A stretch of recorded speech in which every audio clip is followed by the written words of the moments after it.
Hi, അതുണ്ടല്ലോ ഇന്ന് ചെമ്മീൻ്റെ ഭയങ്കര എളുപ്പമുള്ളൊരു വൺ പോട്ട് റെസിപ്പി എന്നൊക്കെ പറയാം.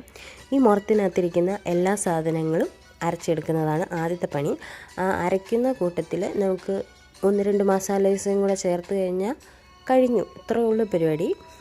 ഞാൻ എല്ലാത്തിലും പറയുമല്ലോ ഇത്രയുള്ള പരിപാടിയെന്ന്. ഇത് ശരിക്കും ഇത്ര പരിപാടിയുള്ളൂ. അപ്പോൾ ഇതിൽ നമ്മൾ പെരിഞ്ചീരകവും കുരുമുളകും വറ്റൽമുളകും കൂടി ഇടുന്നുണ്ട്. മുളക് പൊടി ഇട്ടാലും മതി.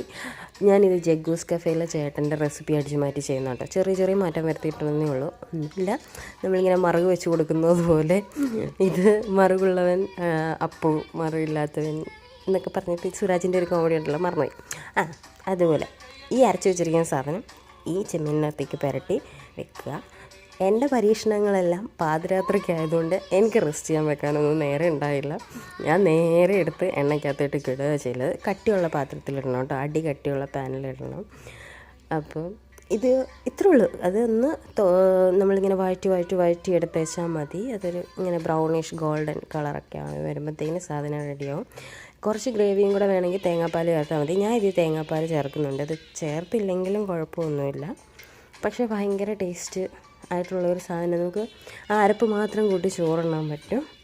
അപ്പോൾ ഒന്ന് ട്രൈ ചെയ്ത് നോക്കിക്കോ കേട്ടോ. ഈസിയാണ്. അത്രേ ഉള്ളൂ. ബൈ.